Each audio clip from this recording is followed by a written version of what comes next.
Demonstrasi kontekstual modul 3.1 Wawancara Kepala Sekolah.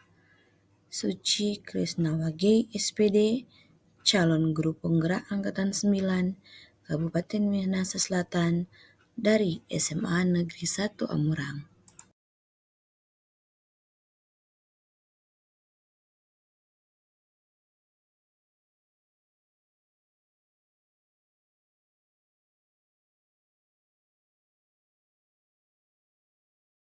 Sekolah, perkenalkan nama saya Suci Krisnawage, calon guru penggerak Angkatan 9 Kabupaten Minahasa Selatan dari SMA Negeri 1 Amurang. Saya di sini ditugaskan untuk mewawancarai beberapa kepala sekolah dan salah satunya di lingkungan sekolah. Dan tugas saya kali ini adalah mewawancarai Bapak Kepala Sekolah SMA Negeri 1 Amurang, Bapak Aswendo SPD, dalam hal wawancara tugas demonstrasi kontekstual modul 3.1 dalam paradigma dinamika. Baiklah Bapak Kepala Sekolah, saya akan bertanya pada pertanyaan pertama. Selama ini bagaimana Anda mengidentifikasi kasus-kasus yang merupakan dilema etika atau rujukan moral? Ya, baik, terima kasih. Sebenarnya dilema etika sama rujukan moral itu sering terjadi di sekolah kita. Nah, tapi saya ada beberapa cara untuk mengidentifikasi kasus yang merupakan dilema etika atau rujukan moral ini, yaitu dengan mempelajari dan menyimpulkan semua kasus yang terjadi. Jadi ada beberapa kasus yang terjadi dan saya coba untuk mengidentifikasi kasus-kasus ini, dan selanjutnya setelah saya mendapat kesimpulan itu akan dapat digunakan nantinya sebagai bahan untuk pengambilan keputusan sebentar. Jadi pengambilan keputusan itu ya tentunya diupayakan supaya itu akan berdampak positif lah bagi. Jadi saya kira itu saja cara mengidentifikasi kasus dilema etika dan rujukan moral itu dengan mempelajari dan menyimpulkan semua kasus-kasus yang terjadi di sekolah ini. Ya, terima kasih Bapak. Pertanyaan yang kedua, bagaimana Anda menjalankan pengambilan keputusan di sekolah Anda, terutama untuk kasus-kasus di mana ada dua kepentingan yang sama-sama benar atau sama-sama mengandung nilai kebajikan? Iya Pak, di sekolah ini tentu ada struktur organisasinya. Saya juga ada wakil-wakil kepala sekolah dan ada dewan guru. Tentu beberapa hal perlu saya ceritakan dan perlu mengambil kesimpulan dengan teman-teman wakil kepala sekolah ataupun dengan guru-guru dalam hal menentukan keputusan apa yang diambil, sehingga nantinya arah untuk pengambilan keputusan ini sangat tepat. Makanya ini memang sangat dilema, tapi pada akhirnya sebagai seorang pemimpin harus betul-betul dapat mengambil sebuah keputusan yang sama-sama benar atau sama-sama mengandung nilai kebajikan. Nah, berarti ada beberapa indikator yang harus dipertimbangkan. Ada beberapa faktor juga yang perlu untuk dijadikan sebuah alat untuk pengambilan keputusan.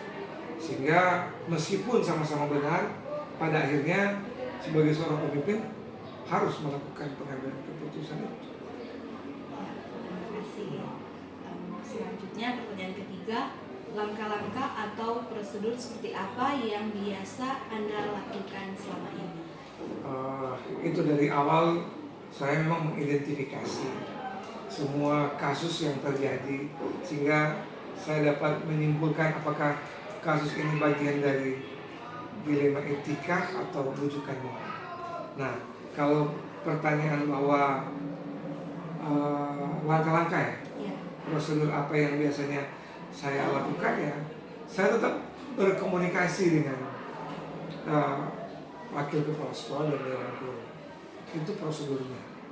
Saya harus juga meminta saran, tetapi pada akhirnya keputusan ada di saya selaku kepala sekolah. Jadi langkah-langkah ini atau proses ini tetap saya harus lakukan, meskipun di akhir saya pun harus mengambil sebuah keputusan yang nantinya tidak merugikan orang lain atau nanti itu akan berdampak positif lah bagi perkembangan atau bagi kegiatan atau proses belajar mengajar di sekolah itu.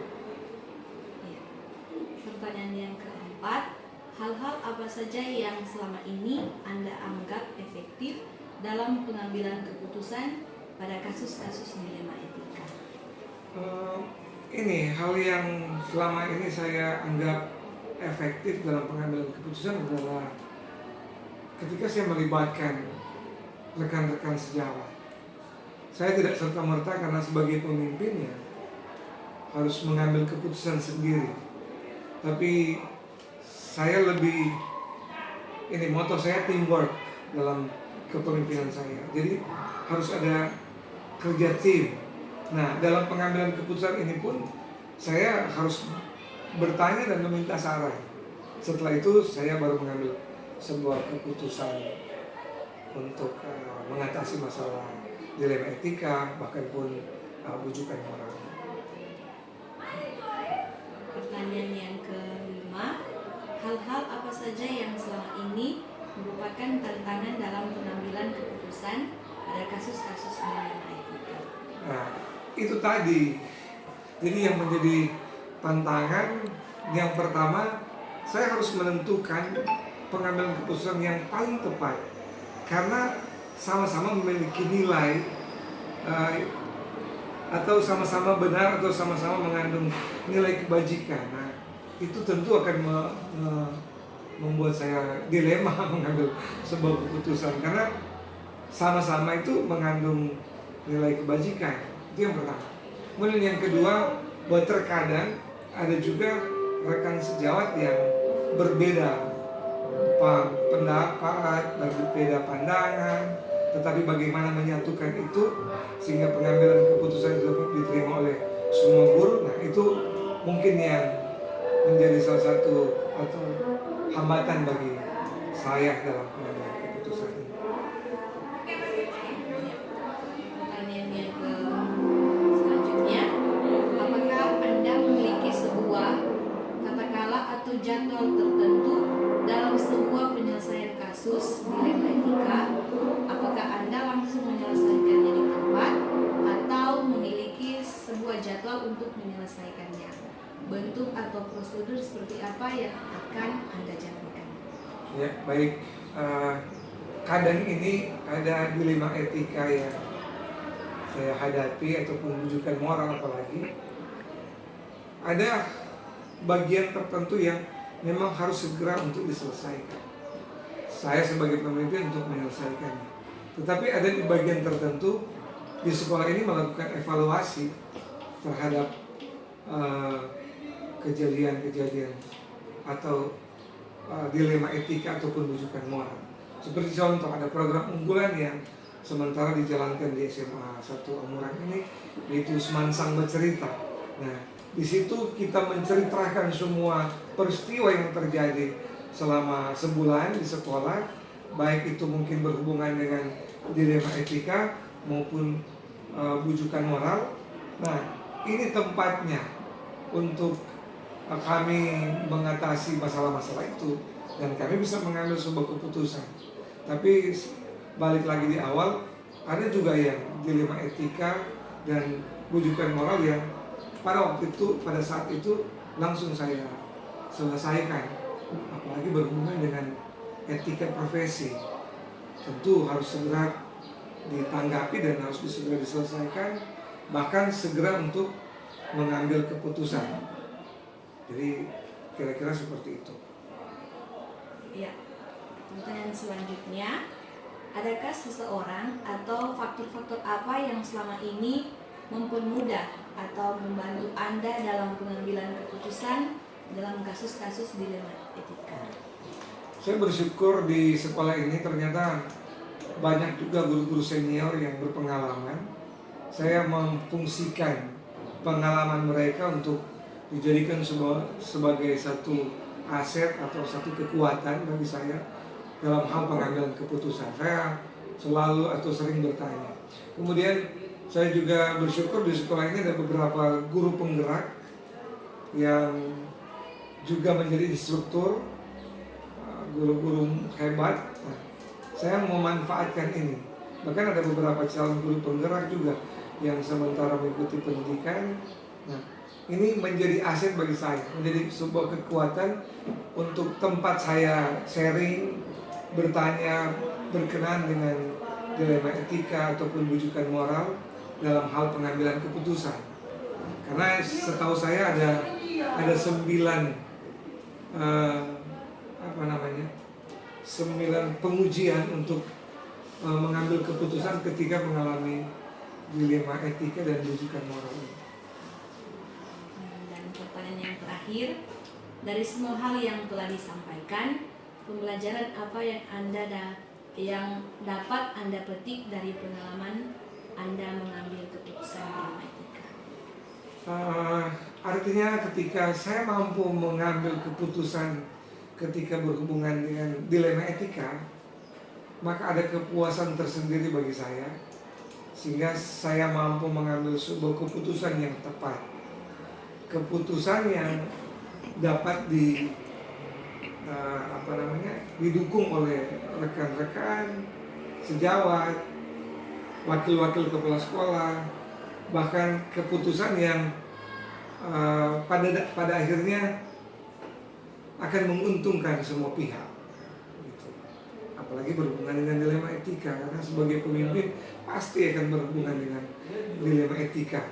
Mau ambil keputusan yang mana, sementara yang lain menguntungkan, yang lain juga menguntungkan, sama-sama memiliki nilai universal atau nilai kebajikan. Tapi ketika mampu menyelesaikan itu, saya mengalami kepuasan tersendiri dalam hal pengambilan keputusan ini. Ya, terima kasih Bapak Kepala Sekolah Suwilio yang sudah berbagi bersama saya mengenai paradigma dilema etika. Semoga itu bisa menjadi catatan pribadi saya untuk lebih tahu mengevaluasi dan lebih banyak belajar lagi. Terima kasih. Tuhan Yesus memberkati. Sudah ya. Selamat pagi. Terima kasih sekali Bu bisa bertemu dengan Ibu. Mohon kebahagiaan dan mohon maaf meminta waktu Ibu dari sini. Perkenalkan Bu, nama saya Suci Krisnawati dari SMA Negeri 1 Jogja. Saya guru penggerak untuk saya di sini ditugaskan untuk mewawancarai bersama SMA Negeri 1. Tugas demonstrasi intelektual di mana saya akan mewawancarai sekolah tentang apa itu paradigma dilema etika sebagai dalam situasi yang terjadi. Terima kasih Bu untuk waktunya. Saya akan bertanya dari pertama.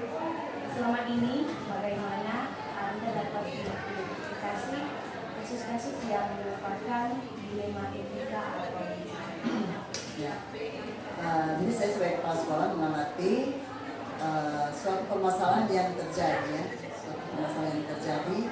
tentu mengumpulkan informasi yang faktual dan menentukan suatu keputusan, tentu mengacu berdasarkan peraturan.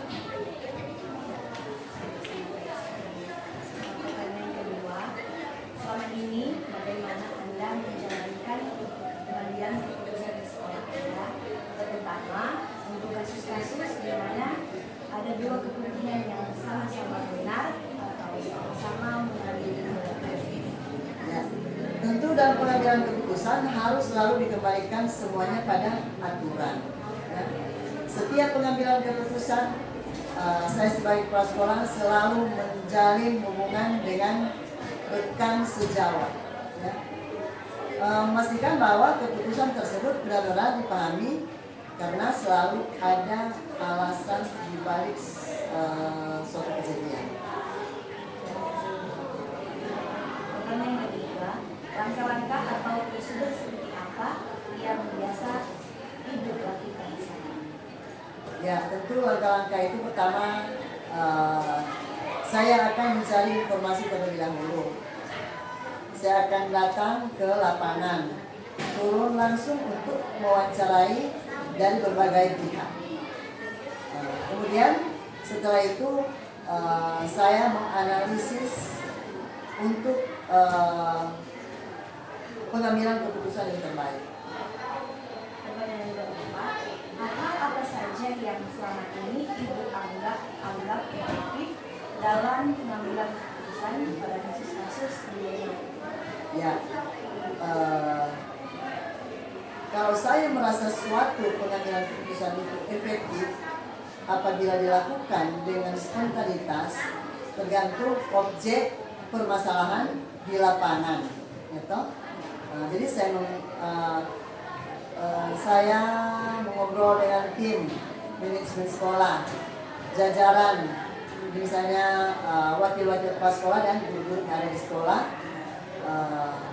guru senior, kemudian mendengar pendapat mereka supaya ada keputusan bersama.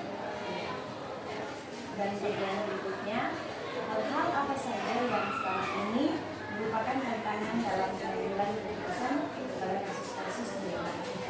Ya, tentu tantangan yang dihadapi dalam keputusan adalah apabila kurang bisa diterima, tentu saja kita harus bisa meyakinkan orang-orang yang terlibat dalam keputusan ini. Jadi harus meyakinkan orang-orang yang terlibat Dalam keputusan ini. Pertanyaan selanjutnya, Bu, apakah Ibu memiliki sebuah skala atau jadwal tertentu dalam sebuah penyelesaian kasus di bidang etika? Apakah Ibu langsung menyelesaikan cepat atau memiliki sebuah jadwal untuk menyelesaikannya? Bentuk atau prosedur seperti apa yang Ibu jalani? Ya, yang pasti tidak ada jadwal tertentu. Yang harus bisa diselesaikan dengan baik dan sebisa mungkin selesai tidak terlalu lama. Dan selanjutnya, adakah seseorang atau faktor-faktor apa yang selama ini mempermudah atau membantu Ibu dalam pengambilan keputusan dalam kasus-kasus dilema? Tentu faktor-faktor yang memudahkan adalah berasal dari dukungan jajaran wakil-wakil kepala sekolah dan guru-guru senior yang ada di sekolah. Jadi ada dukungan dari guru-guru senior. Ya, guru senior. Dan yang terakhir, yang tentu dari semua hal yang telah disampaikan, pembelajaran apa yang Ibu petik dari pengalaman Ibu mengambil keputusan ini? Ya, jadi pengalaman ya, jadi yang pasti pengalaman adalah guru yang baik. Pengalaman adalah guru yang bijaksana dalam menghadapi hal-hal seperti ini. Jadi kita belajar dari berbagai kejadian untuk setiap kasus atau setiap permasalahan yang terjadi di lapangan atau di sekolah. Jadi pengalaman Ya. Nah, kita di sini menjadi guru untuk memperdayakan murid-murid dan Iya. nah, sudah inisiatif. Ya, terima kasih Bu Ya, atas terima waktunya. kasih. Yesus memberkati. Amin. Selalu sehat selalu. Sama-sama. Terima kasih Bu Terima untuk kasih. waktu dan kesempatan bermaafkan. Apa-apa. Ya. Terima kasih Bu. Kasih sukses. Berkati orang. Selamat siang Bu. Selamat siang. Saya bisa bertemu dengan Ibu. Lihat cantik. Itu saya juga senang. Terima kasih Bu. Kenalkan diri saya Suci Krisnawati dari SMA Negeri 1 Amulang, calon guru penggerak angkatan 9 pada tahun.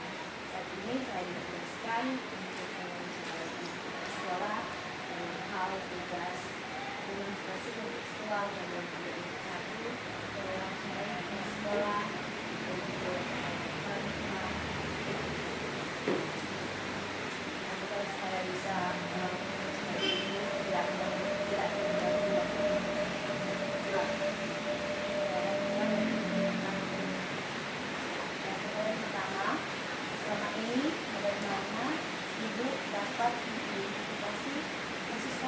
merupakan dilema etika atau sikap? Setiap jawaban yang nanti saya sampaikan ini lebih pada pengalaman kerja.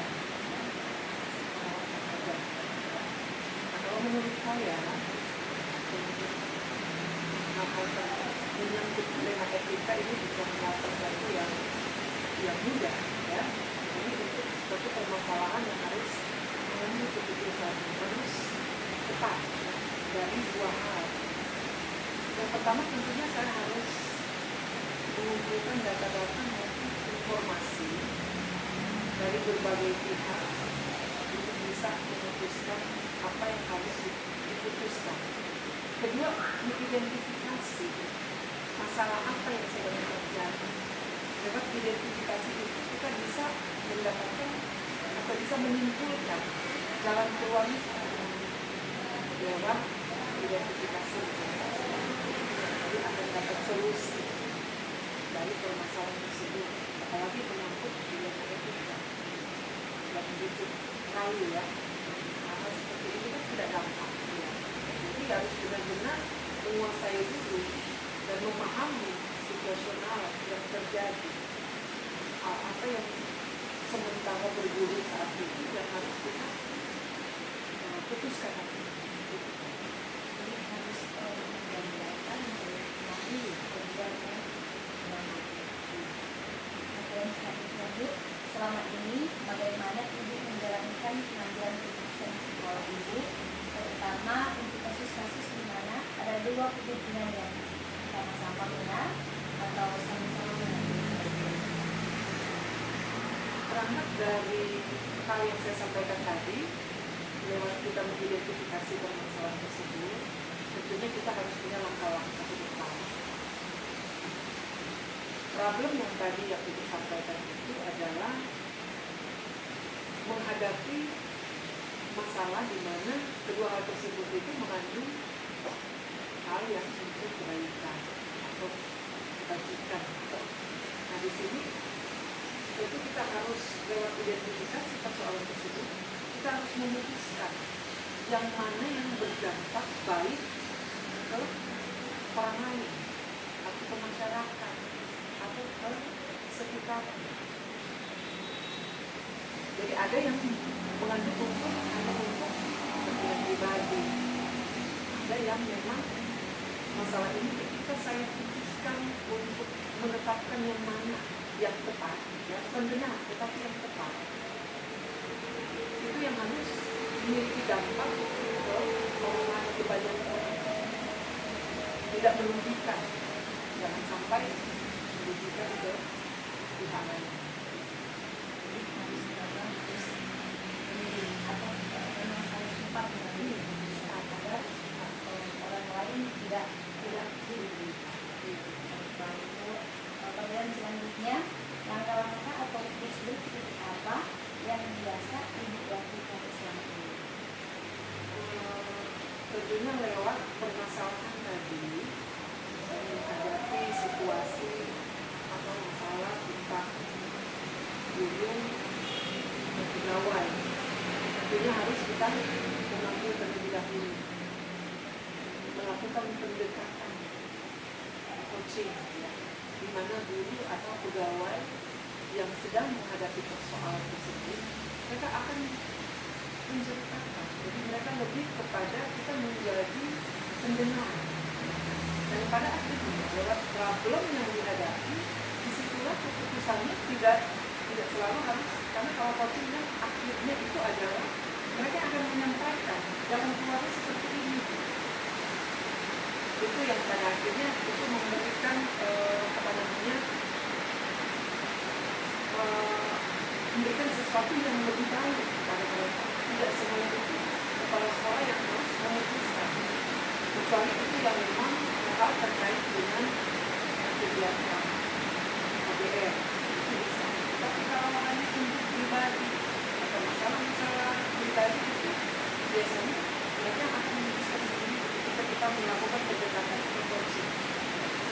Ibu akan melakukan pendekatan melalui coaching yang tidak dalam situasi ini menyangkut masalah ya. Kalau dia menyangkut hal-hal yang kita mementori mereka. Dan selanjutnya, apa saja yang selama ini anggap efektif dalam pengambilan keputusan terhadap kasus-kasus ini? Yang saya rasa yang efektif, tentunya ketika pengambilan keputusan ini, dimana di sekolah ini kan ada struktur organisasi yang sudah kita buat. Kita sudah memanage di sini, ada wakil-wakil kepala sekolah, ada wakil program, ada tim-tim tertentu yang sudah ditugaskan. Jadi dalam hal ini tugas dan tanggung jawab dari tim-tim itu sudah ada. Jadi seperti kita terjadi permasalahan tentang guru, ada tim ketenagaan, karena ada bagian ketenagaan yang nanti terakhir untuk menyelesaikan problem tersebut. Begitu juga dengan sistem tadi, ada kesesuaian. Jadi di sini peran kepala sekolah, ketika hal tersebut tidak bisa lagi dilakukan, mereka akan menyampaikan atau mengambil keputusan yang sangat krusial dan menyangkut pengelolaan siswa atau seperti apa, biasanya mereka akan melakukan. Tetapi kalau untuk masalah-masalah yang bisa ditangani, itu biasanya ditangani oleh bagian-bagian yang tidak ditugaskan. Disitulah kita empower, memberdayakan guru-guru yang ada. Iya. Dan selanjutnya, hal-hal apa saja yang selama ini merupakan tantangan dalam pengambilan keputusan pada kasus-kasus sebelumnya? Kalau tantangan biasanya tidak semua berjalan seperti sesuai, pasti ada. Nah, tantangan itu biasanya tantangan-tantangan yang dihadapi ketika kita sudah memutuskan kemudian ada yang tidak mengikuti. Nah, di situ saya tidak akan merubah apa yang sudah saya sampaikan. Misalnya sudah diputuskan, kemudian istilahnya orang bilang tarik lagi apa yang diputuskan dirubah tidak. Saya biasanya tidak pernah seperti itu. Lebih kepada akan memperkuat mereka atau meyakinkan guru-guru atau pegawai atau teman-teman rekan-rekan kerja untuk menguatkan mereka, meyakinkan bahwa kenapa saya memutuskan ini. Dan itu memang sudah jarang terjadi. Ketika saya sudah sampaikan itu, biasanya baru mereka memahami. Karena terkadang tidak semua harus kita jelaskan ketika sementara sudah mengambil keputusan. Jadi tidak lagi merubah keputusan yang ada. Kalau jadi pemimpin tak boleh kita rubah keputusan yang sudah kita ambil, jangan kita tarik lagi terus putuskan berbeda, tidak boleh. Jadi makanya sebelum memutuskan memang harus dipikirkan dulu, diselesaikan, diidentifikasi langkah-langkahnya apa. Sesudah diputuskan, kalau ada yang tidak menerima, kita tinggal meyakinkan, bukan mengeluarkan, meyakinkan bahwa inilah keputusannya karena beralasannya. Musyawarah. Iya, musyawarah harus Kolaborasi, musyawarah. Baru meyakinkan yang diberi. Kalau misalnya tidak ada yang berani atau yang tidak setuju, dengan cara supaya sama yang diambil boleh seperti itu. Selanjutnya, Bu, apakah Ibu memiliki sebuah kata-kata atau jadwal tertentu dalam sebuah penyelesaian kasus di negara kita? Apakah Ibu langsung menyelesaikan di tempat atau memiliki sebuah jadwal untuk menyelesaikannya, bentuk atau prosedur apa yang Ibu akan jalankan? Kalau saya di sini, karena kita punya bagian ketenagaan, ada wakil ketenagaan, di situ memang sudah terjadwal di ketenagaan. Jadi lebih kepada ketenagaan yang melakukan approach, ya, kepada guru-guru, jika terjadi sesuatu, terjadi masalah dengan sebagainya. Tapi kalau saya pribadi, saya sendiri sebagai pimpinan, tentunya tidak membuatkan jadwal tertentu, situasional saja. Jadi ketika terjadi masalah, apakah masalah itu memang harus diputuskan saat itu juga, urgensinya seperti apa, kalau memang harus diputuskan saat itu juga, waktu eksekusi. Misalnya siswa yang lompat pagar, tidak mungkin saya membuat jadwal, mereka nanti masih di ruangan baru diberikan arahan tidak. Ya, tentunya sudah ada petugas atau ada wakil kesiswaan dan timnya. Kemudian ketika saya juga melihat itu, langsung mungkin menyampaikan hal tersebut ke peserta didik. Tapi kalau ada hal-hal tertentu yang memang perlu untuk sharing, biasanya jika terjadi persoalan tertentu saya akan memanggil. Jadi tidak menyampaikan secara langsung, apalagi masalah pribadi dan sebagainya, atau berteriak di depan kelas atau menyampaikan di depan umum. Biasanya saya akan memanggil guru atau pegawai tersebut. Seperti itu. Pertanyaan selanjutnya, adakah seseorang atau faktor-faktor apa yang selama ini mempermudah atau membantu ibu dalam pengambilan keputusan dalam kasus-kasus dilema etika? Kalau dalam hal ini, semua guru itu saya anggap mereka adalah rekan kerja saya. Tetapi memang ada orang-orang tertentu yang sudah dipercayakan sesuai manajemen sekolah. Ya. Jadi ada yang bagian seperti tadi, ada kesiswaan, ada yang bagian ketenagaan, ada timnya. Jadi mereka sangat membantu.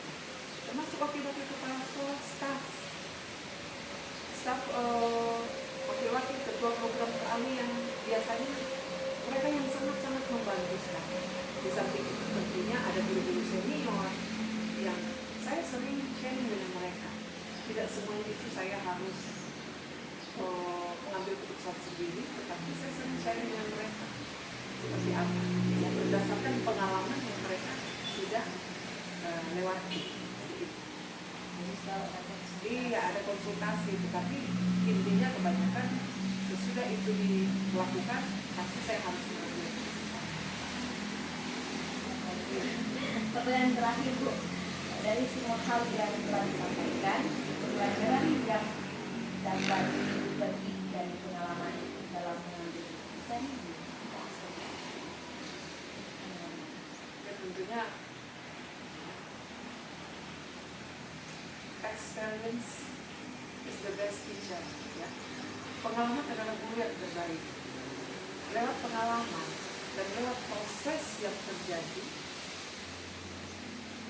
lewat permasalahan-permasalahan yang dihadapi, kita semakin kuat dan semakin mengerti bagaimana cara untuk memutuskan sesuatu. Baik itu masalah kecil, saya tidak ada masalah yang kita anggap masalah besar sekali. Karena setiap kita menghadapi sesuatu sebenarnya datang dari diri kita. Kita yang harus membereskan diri kita terlebih dahulu sebelum kita menyelesaikan.